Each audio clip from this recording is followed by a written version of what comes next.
Hey guys, Dennis here with Revog Games. I'm joined by Joshua Weyers, all the way in South Africa.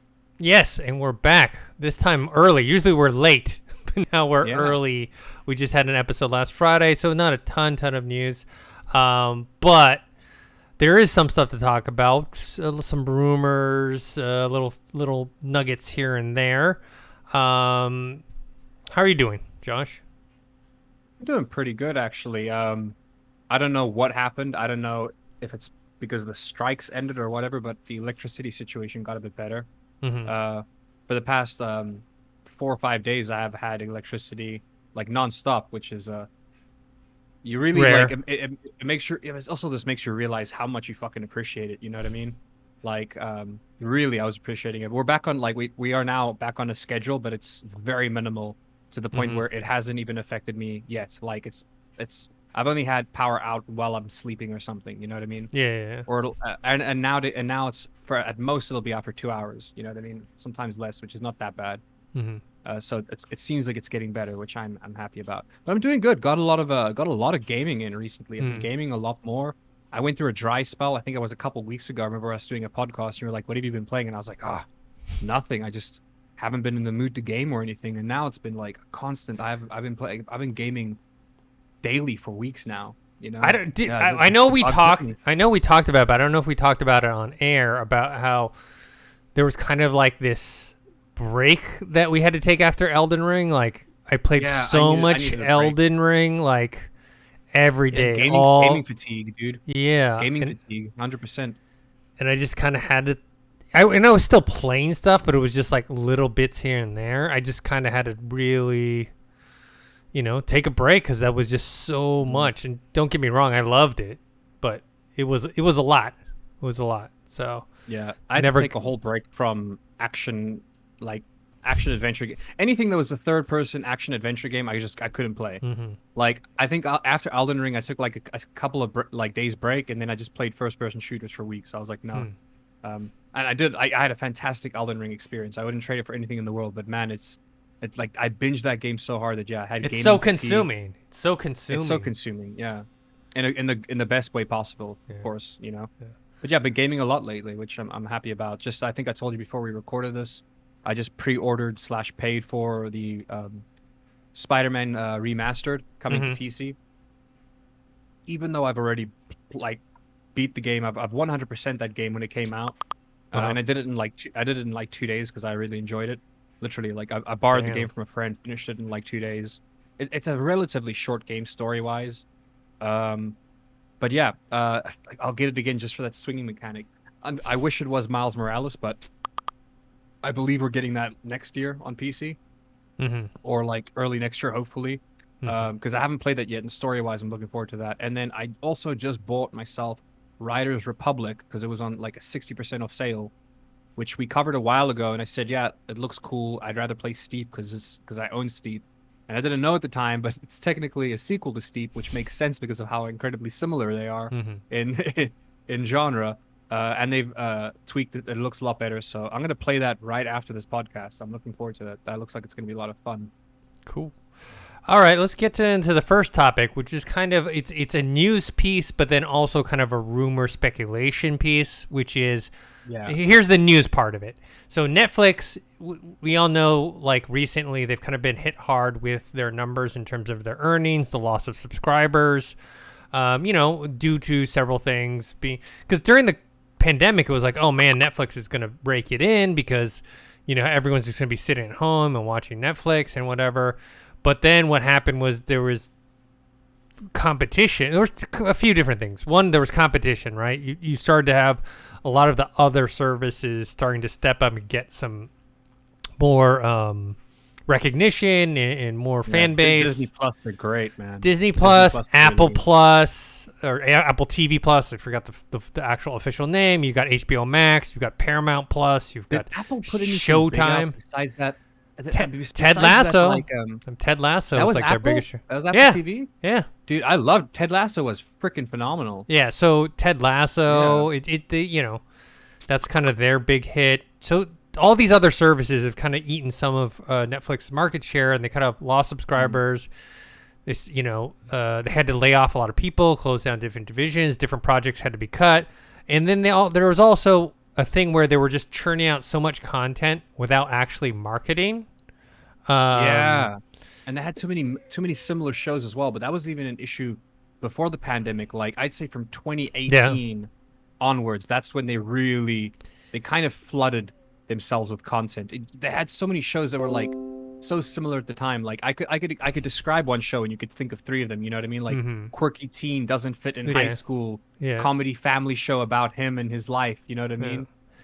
Except maybe there were a couple twists and turns for diversity on different shows, but they were all the same. And it was just like, and it sucks because a lot of them were good, but it's an issue of like they weren't good enough to get a sequel. And a lot of people get upset about that because their favorite show on Netflix will get canned or won't get a sequel because it didn't do as well as what they thought it would have. And like, there has been some fantastic shows that's been canceled. And Netflix only has themselves to blame, man. They put out too much content. Too much content, not enough marketing and getting behind like a particular IP. Instead, they were just focused on just churning out content and some of it being subpar. Like, some of my favorite ones that got canceled were Mindhunters, Glow, Dark Crystal, Resistance. Those three come to the top of mind of like shows that were canceled before they should have been, and they were high quality shows. What was that cannibal one? Santa Clarita Diet? Yeah, I heard that was good. I never watched it, but I heard it was good. But anyways, the whole reason we're talking about this on this video games channel is one, Netflix is going to start an ad-supported tier, much like how HBO Max started one. So basically, right now, I forgot the exact price. I think it's like $9.99 or something like that for a regular subscription to Netflix. So they want to do a cheaper service that is ad-supported, and they're teaming up with like $12 or $13.99 if you want like the HD. That's what I have. That's what I have. Like you gotta I think it's like $10 for like non-HD, and then you gotta pay like $13 or something more for like the full HD experience. Or so I'm guessing they're gonna do something $7.99, $6.99, something a lesser one to compete against. Apple TV doesn't cost a lot. $6.99 working possibly. Paramount has one. I think it's steep. For something with ads, but they could get away with $6.99. Yeah, $5.99 would be the point. Like that would be good. That just sounds better as well. $5.99. That sounds good, man. Yeah. So they're teaming up with Microsoft who's going to do the back end support system for the ad supporting. So obviously Google's the big ad guys, and Microsoft is obviously a lot smaller than Google in the advertising business, but they are still pretty big. A few billion. I don't remember the exact amount, but they do bring in a lot, and they have the system. So that is definitely happening. That's the news. That's like, okay, Netflix next 2023, they're going to have an ad-supported system, and Microsoft is going to be a partner in that, and they're going to support it. Who knows how many? I don't know what the contract year is for, but I'm assuming it's not a short amount of time. It's got to be at least 5-6 years at least. Yeah. They're still going to use Amazon Web Services for all their their cloud infrastructures and stuff. They said it's not going to conflict with anything Microsoft related. So it really is just purely for ad revenue, nothing else. Yeah. So now the question is, the rumor and speculation is that perhaps Microsoft will look into acquiring Netflix for several reasons. One, Microsoft tends to, and this is kind of why we kind of made that prediction about them buying Activision and Blizzard less than a year ago before it was announced, was that Activision Blizzard was in a very vulnerable state. And Microsoft, with the tons of cash that it does, likes to pick up things for a good deal. I still don't know why no one picked up Adis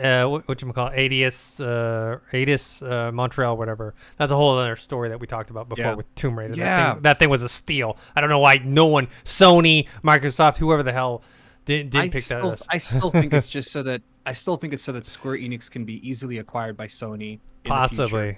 Like why out? Dude? But then why Sony? Tomb Raider. Why I don't know. And like.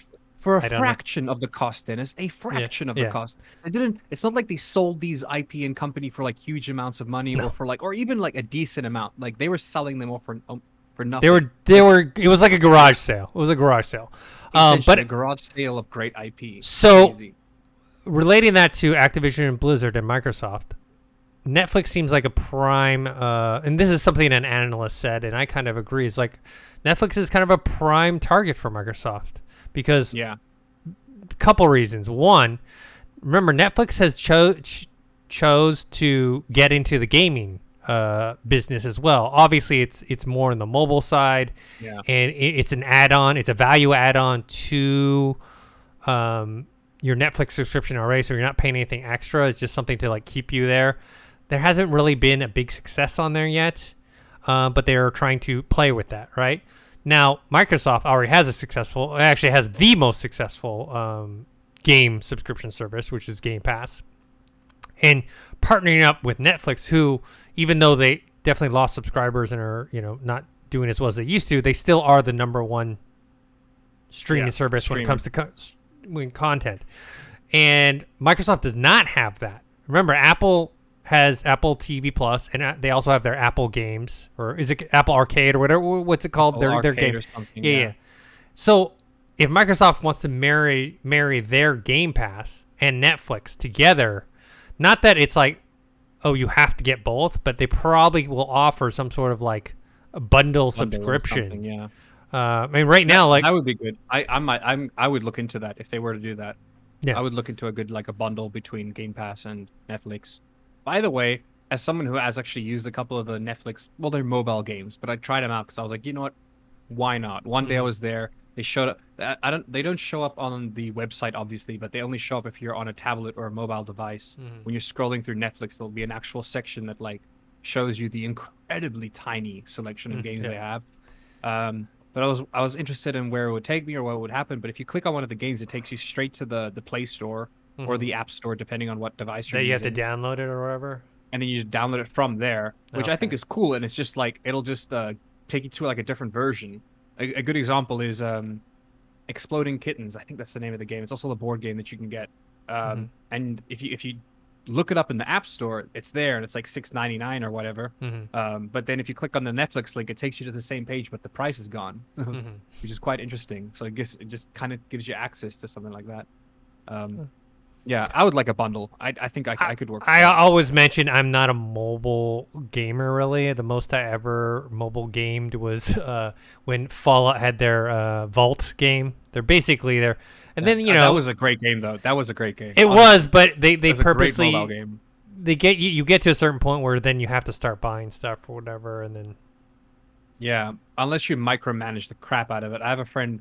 I don't know if you ever met Corey, friend of me and Jack and I. He's a veteran. Anyways, he micromanaged the crap out of the game. He never spent a single dollar on that game. And he had like the biggest, most impressive vault I've ever seen. So it's definitely possible. Yeah. I mean, look, the game was so popular, they released it on console and PC as well. You know? So my question to you is, do you think Microsoft will look into purchasing Netflix after their Activision Blizzard? I don't think so. You don't think so? No, I think they'd love to, but I think that like even though I'm very well aware of how monopolies work, but according to the federal government, I don't think they know how monopolies work. So I'm pretty sure like Microsoft would be afraid to purchase Netflix because that would make them too big of a dog, too top of a dog. You know what I mean? Or like that put a target on their head, which is dumb because they can acquire Netflix and it's not a monopoly because they have like nothing to do with movies and TV shows and production. You know what I mean? Yes. Anyways, so I think they'd like. I just don't think that they would. Ideally, though, I think that they can make some heavy partnerships. I think that's gonna. I think like a Game Pass Netflix bundle in the future is like, I think that's a high possibility. I think even further down the line, it could be like it could even be like an included thing. You know what I mean? Where they could tie the subscriptions together rather than a bundle. You know what I mean? Or maybe Microsoft just buys a larger stake in Netflix and then they do like a split kind of thing. See, I think it's possible. I think it's the timing. So right now, Netflix is kind of in a vulnerable state because they're losing subscribers. They're losing, Yeah, less than what they thought, though, to be fair. They thought they were going to lose 2 million. Yeah, but it's because of Stranger Things. They said basically Stranger Things because it was so popular. So I think Netflix is probably gonna readjust to going back to that model where they find this joke these might big be hits. too edgy for for this podcast, but I saw the funniest Stranger Things joke the other day. Have you seen the new season? Yes, I'm totally down with it. Okay, so it was a meme about Kate Bush, and it was like Kate Bush was actually pushing the genre back in the day. Um, like many musicians back in her era were doing 4/4 timing, whereas Bush did 9/11. Sorry, it's a bad joke. It's a horrible joke. It's so bad. Oh my Oh my god. god. Okay, we can carry on. Yeah. So, anyways, I think it's more of a timing issue where Mm. by the time It's not gonna Microsoft, happen now. Yeah. well, yeah, It it's wouldn't not going to happen now. Yeah. But let's say Microsoft wraps up the Activision Blizzard deal, which I think is it going to be early next year or something like that, or is it later this year? I want to say it's got to be like half a year away or something. At least like 7 or 8 months away. It's got to Okay. be. Like it's been a while. But I think you're right because here's the thing: it's gonna take not too long, but after that acquisition goes through, Game Pass is gonna have a lot more things added to it, like way more. Yeah. And I do believe that in like 5 years, maybe sooner, they're gonna see an immense return on that acquisition. And then and once they have that kind of money, then they could easily buy Netflix, you know? Yeah, but I'm just wondering if Netflix is going to still be in a vulnerable state at the time that Microsoft is actually ready or able to purchase. Yeah, Netflix could get stronger because they've learned. First of all, what they've learned is that people aren't like when it comes to content and entertainment, the audience isn't dumb. You know, when it comes to politics, sure, the audience is dumb. When it comes to movies, you know, people are smart. They're smart enough to know what the hell's going on. So and Netflix has now realized, hey, people aren't lazy. They'll read subtitles. So we can make amazing Korean dramas. Mm-hmm. We can make amazing Japanese dramas. Asia, the Asian film market's been blowing up in the past couple of years. You know what I mean? And there's been a lot of really good like series that have been coming out. And they're doing well in the international market. You know what I mean? Like series that would have done well in Korea or Japan or in China on its own are doing great, but now they're doing even better because of Netflix. So I think that if they can capitalize on that, I even thought to myself, if I was able to be in a room with Netflix and if I had the opportunity to pitch them a show, I would pitch them a fantasy-based TV show where you're going to have every single different culture in it, culture, ethnicity, whatever. Everybody speaks their own language. But the way that the fantasy world would work is that everybody can speak their own language. You know what I mean? Because that kind of stuff, like, it sells well. You know what I mean? Like, if you live in some small little Scandinavian country and you see a Scandinavian character speaking Scandinavian, you know what I mean? I'm sure that's going to, like, hit home for you. You're going to, like, be more invested in that stuff, you know? That's how I felt about Horrible Character. He was a villain, but I felt I was happy to have representation in Black Panther when I forget the character's name, but played by Andy Serkis. You know, the guy with the he's the villain technically. Claw or something like that. What was his name? Great South African accent. One of the best South African accents I've ever seen someone do who isn't South African. You know what I mean? Oh, you didn't like Leonardo DiCaprio's South African accent? No, it was not the best. It wasn't the worst. I'll be honest. It wasn't the worst. He did actually live. Supposedly, he lived with like a family in South Africa for like a couple of weeks. So his accent was right. It just wasn't appropriate. Like it wasn't right for the era. You know what I mean? Like if you live with a family in the 2000s, you're not gonna nail that like 1970s, 80s. Like, you know, it's a very different accent. You know, I'm sure a New York accent sounds different 30 years ago as to what it sounds now. You know what I mean? Yeah. Anyways. All right. So, anyways, let's get back here. Yeah. Yeah. So that's just kind of the thing. I think it's a possibility, but it's really going to be on timing. Time to say how much Netflix rebounds. If it keeps going down or stays the same, then it still might be ripe for acquisition by the time Microsoft's ready. If not, if they do rebound, then probably they'll feel stronger about their position in the marketplace, and then they'll probably keep, you know, trying to expand on their own.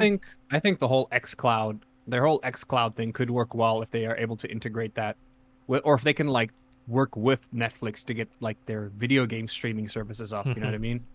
Or to get that better, because Netflix's compression's pretty solid compared to other people that I've seen. Like there's so many subscription services that I actually can't subscribe to because either their servers are too far away from South Africa, or their compression is so bad that it's like, even with the best internet, like I have a 100 megabyte line, 100 megabyte download, 50 megabyte upload, and I can't use Crunchyroll in this country. Mm-hmm. Like even on its like lowest, even on like 480p, it buffers, you know. Mm. Whereas like as unfortunate to say, when it comes to anime, illegal streaming sites have literally buffer the anime better than the actual paid sites, That's not good. which is absurd. That's That's not not good. good. No, it's not good. Like, why the hell would anybody pay money to use your website when they can use an illegal free website that works better? You know. Yeah. But mind you, that's an exclusive problem specifically tied towards Africa in general. No one ever puts servers in Africa, or we always get the short end of the stick there. Mm-hmm. But yeah, a lot of, like I think Disney Plus had that issue for a while as well. Like I couldn't use Disney Plus here. It was just like I couldn't buffering streaming was horrible. Mm-hmm. You know, so Netflix is good at the compression, so maybe they can help out.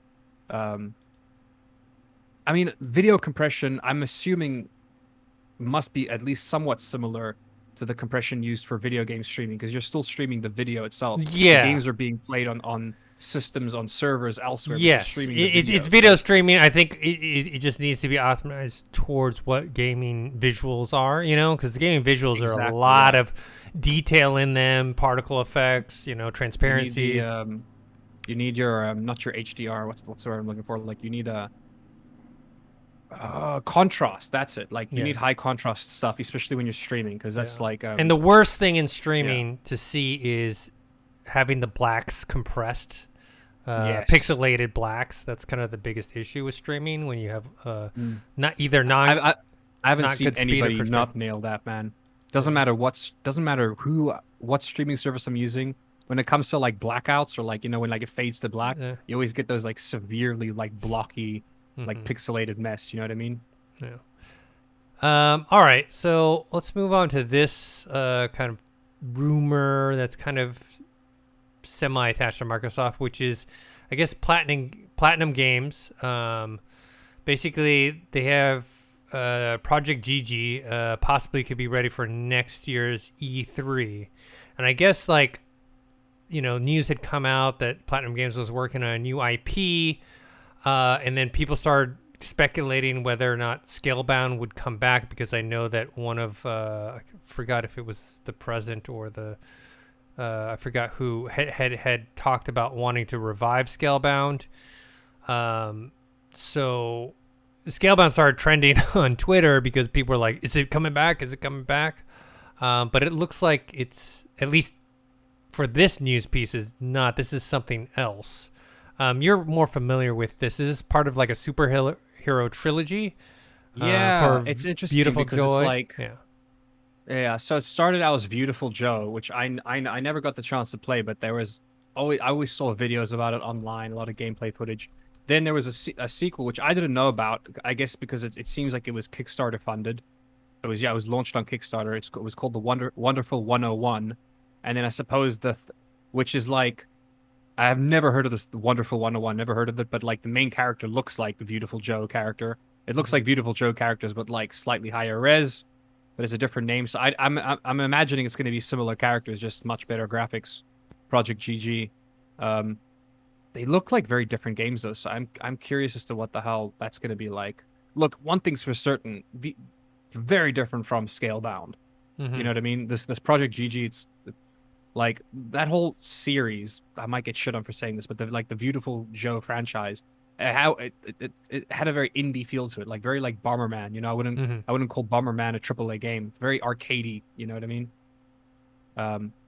But I love Scalebound. Like I was so hyped for that game. It's just the guy Yeah. was over ambitious. You know, It was one they of- did try to work on it. You know, they It did was try. one of the few like Xbox game exclusives that they were actually working on. Remember, they were trying to catch up until they just start purchasing studios left and right. They were Yeah. trying to get this on the Xbox One, but it just was costing them too much money and resource, and it didn't seem to deliver on what they were promising. Perhaps with the newer technology, with the Xbox Series X/S, that perhaps it's ripe. Basically, Hideki Kamiya, who directed Devil May Cry and Bayonetta, he was the one who created it, and he, I guess They also did Metal Gear Rising: Revengeance, which, by the way, is just a gem of a game. If anybody gets the chance to play that, yeah. it's it's set in the Metal Gear universe, but it's a very different game. Very different game. It's very action no stealth. It's very action. You cut everything up into little pieces. It's fun. Yeah, but apparently Phil Spencer, after kind of the Platinum had talked about Scalebound, he kind of shot down the rumors. It is a much bigger title. Yeah. Sorry, Project GG is going to be a much bigger title than the previous games. Yeah. So at least on Microsoft's side, he had said, no, that's not true. It's not coming back. So when people had heard that Platinum Games was working on a new IP, a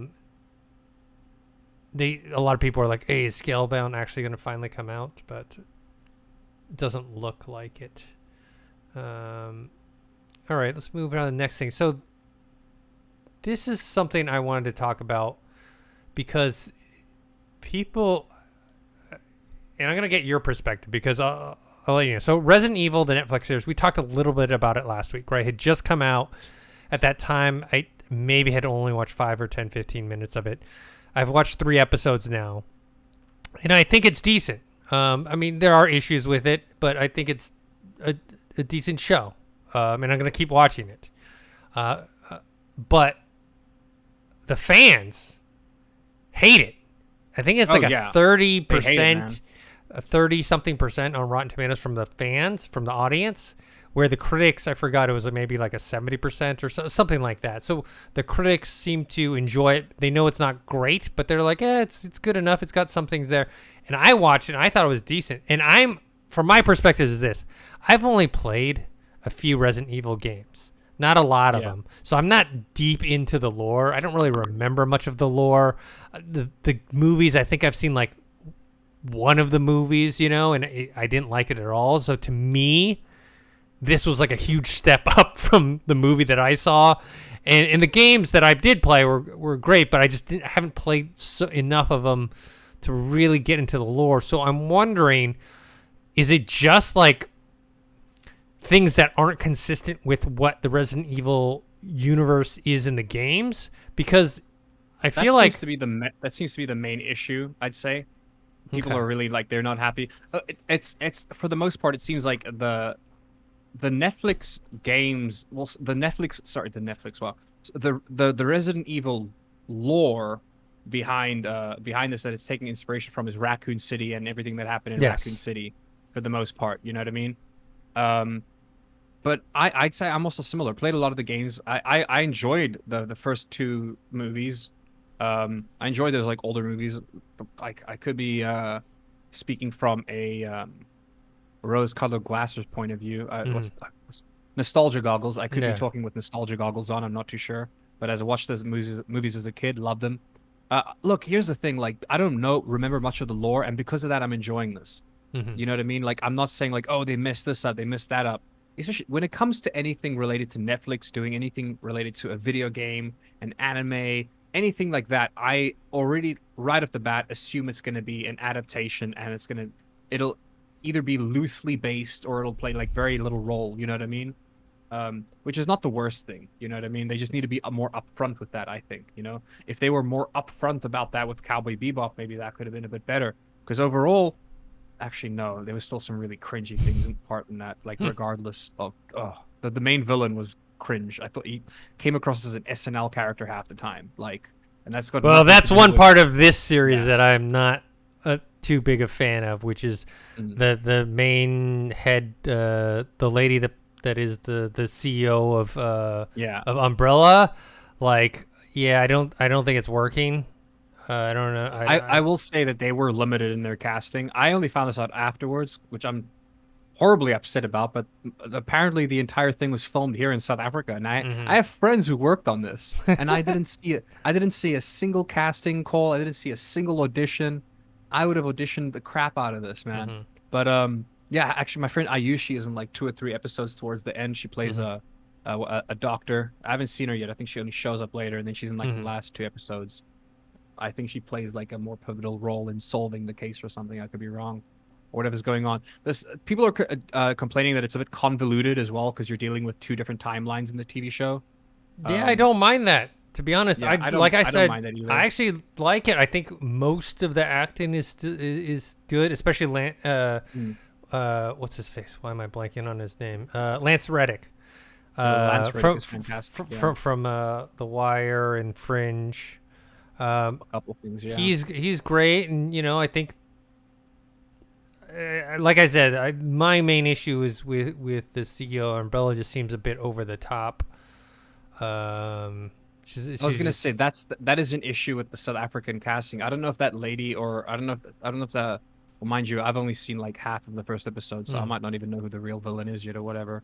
Let me look at the cast real quick, because the issue with these things when they film in South Africa is that, and I don't think I'd get any flack for saying this, but if you're a good actor, you're not living in South. If you're a good South African actor, you don't live in South Africa.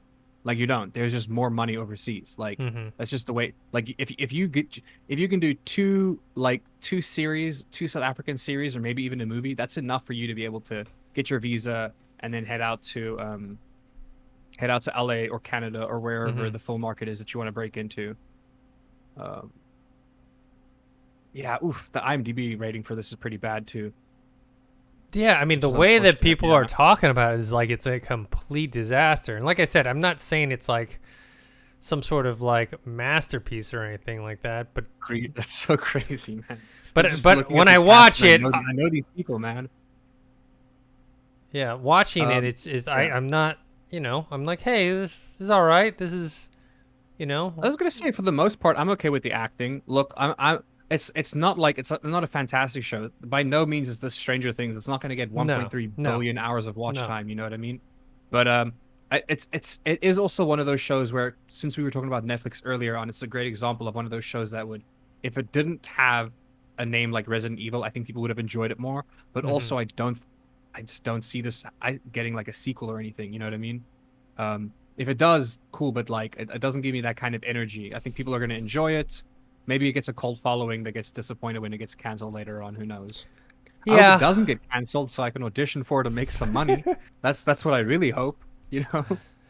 Yeah, I'm gonna watch the rest of it. Look, it's not as good as something like The Witcher on Netflix, but it's good enough for me to finish at least the first season, see where it's at. And the acting's solid for the most part, from what I've seen in the first half of the first episode. I've seen a lot worse things on Netflix and other streaming services. That's all I can say. But the way that it's being received online is like hate. It's like people kill their dog. Yeah. Which, like, here's the thing. I got to play devil's advocate. I want to be like, oh, I don't get it, but I was exactly like that with Cowboy Bebop. Like, I would anybody who said that they enjoyed it, I'd be like, well, you're dumb. You're dumb for enjoying it, Like, so I'm not gonna lie. Like, I understand the disdain and hate. If you are a huge Resident Evil fan, which it is, it's a big series of games.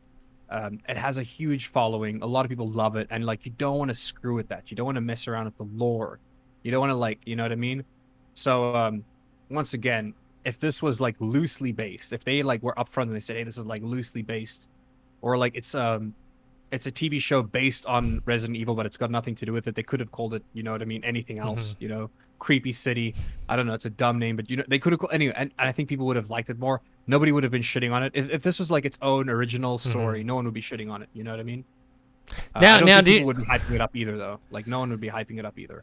Are video game fans just more sensitive towards adaptations, or okay? I don't think it's that, because you would see it with books as well. It's less. It happens less. It happens less with books because the fan base is usually smaller because less people read. Yeah.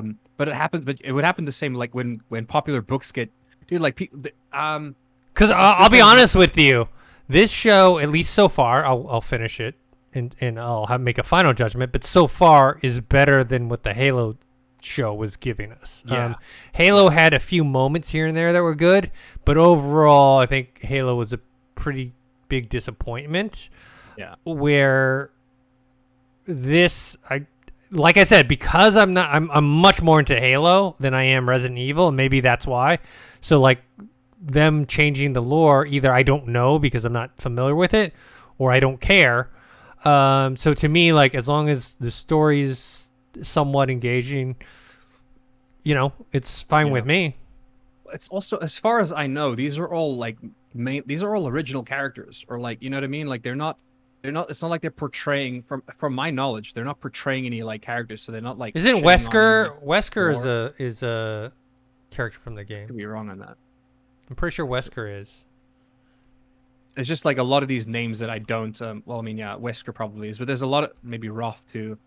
A lot of these names though, I definitely don't recognize. You know. Yeah, but I don't think the daughters are Yeah. part of the So but yeah. So yeah, but like it's yeah, I don't like from a production point of view. Yeah, maybe it's not the best, but it's really not the worst. You know what I mean? They did a pretty solid job with the production, I'd say. But yeah, people are shitting on it, and it's probably just because it's not hitting those our marks, comments are gonna be so full of like, you guys are wrong. Resident Evil is a piece of crap. Probably, yeah. You guys suck.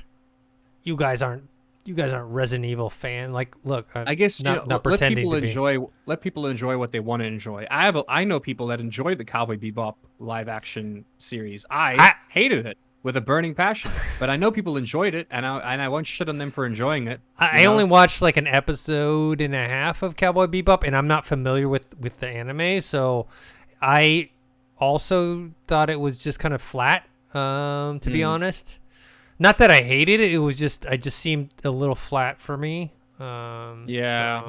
So. I think this as well because the main actor is it John John Cho? Cho? Yeah. Yeah, John Cho. he's phenomenal, and he Yeah, dropped the I ball. love